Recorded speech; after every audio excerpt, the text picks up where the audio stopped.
This is ATV News. I'm Wycliffe Richardson.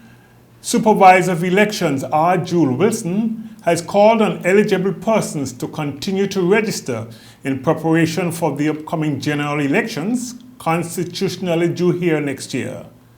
According to Registration Officer Carissa Proctor, the last quarterly update of the voters list on the 31st of March 2019 showed an increase of a mere 45 persons added to the voters list. Currently, a total of 10,864 persons are eligible to vote in general elections.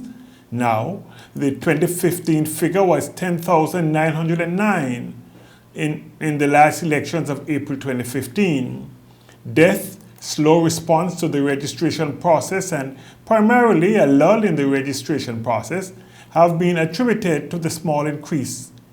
It should be noted that the next quarterly update will be at the end of this month.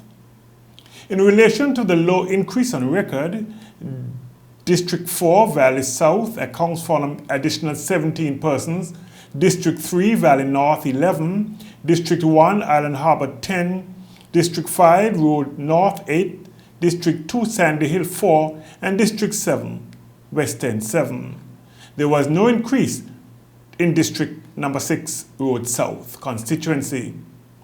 A breakdown of the current voters list in Anguilla shows Island Harbor with 1,688 registered voters, Sandy Hill 968, Valley North 1,992, Valley South 2,338, Road North 1,175, Road South 1,722, and West End 981.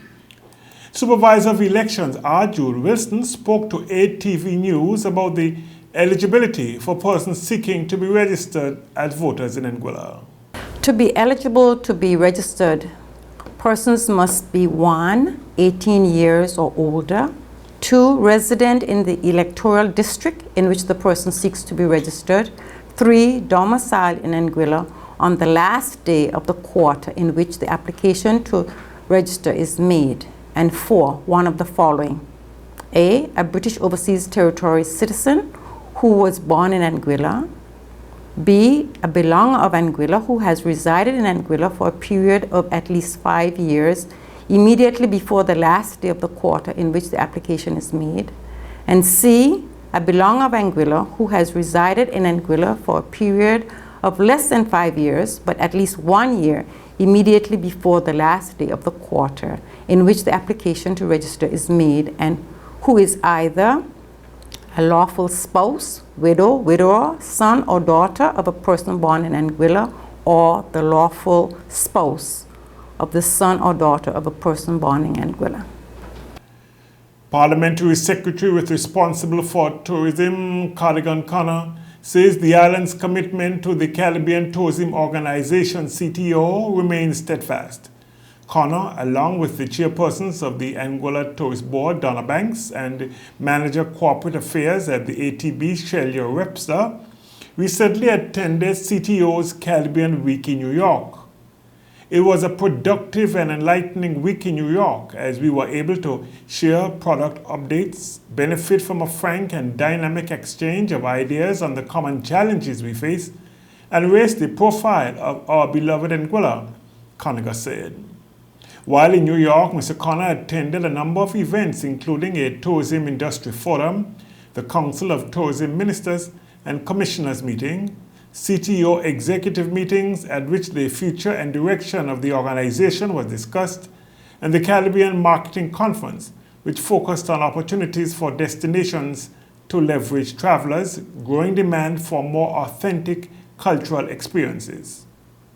Among the week's highlights was the Caribbean Media Marketplace, a forum for delegates to meet with leading trade and consumer media. Parliamentary Secretary Connor conducted a number of one-on-one interviews with representatives from a variety of media platforms, print, social, and broadcast, including Travel and Leisure, Food and Wine, Caribbean One, Island Vibes, Essence, and Jet Set Sarah, among others, updating them on the latest news and developments on Anguilla, including the upcoming Summer Festival.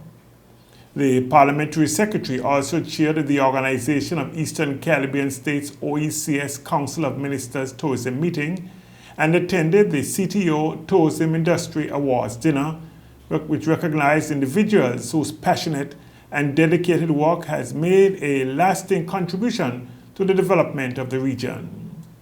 The week concluded with a Rum and Rhythm, a fundraiser for the CTO Foundation, at which various destinations showcased their culinary traditions and musical talent.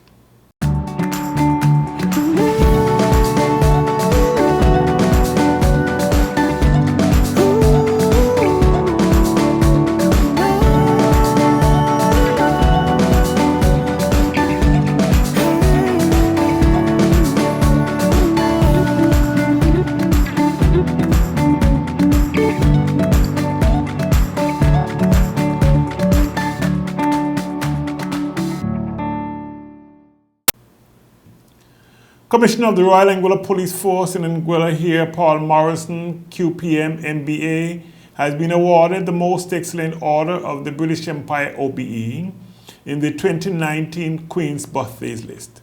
According to a release, the award is for Mr. Morrison's services to Anguilla and recognizes the hard work and progress of the Royal Anguilla Police Force towards modernizing the policing metal to better deliver services to the public of Anguilla.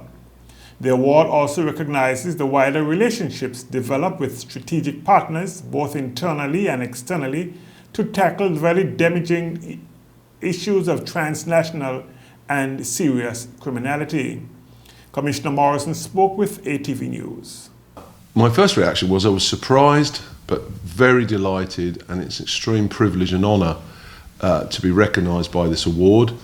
I think that it speaks volumes for the staff and officers of the Royal Anguilla Police Force who've responded to a demand by me to modernise the police service, and their response has been fantastic. And it's definitely, without their commitment and enthusiasm, such an award can never be awarded. I also would like to dedicate the award to my family, who have made a number of sacrifices to allow me to be in this beautiful country and to do this great job.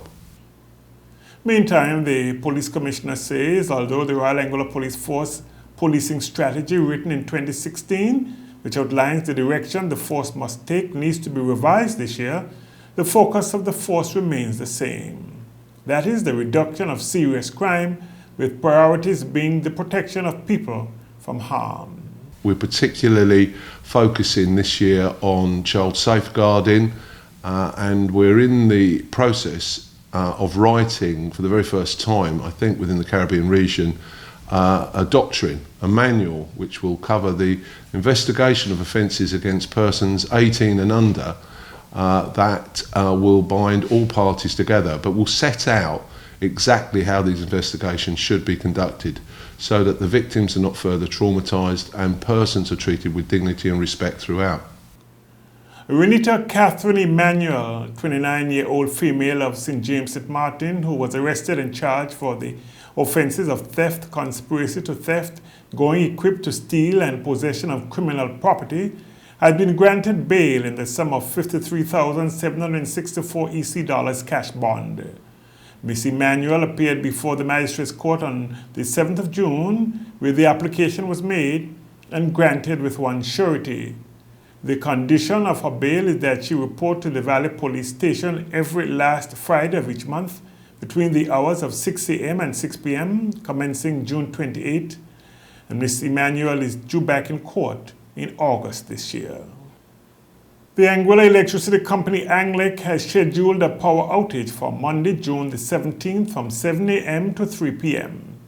According to the utility company, over the past month, critical upgrades have been conducted at ANGLEC's power station.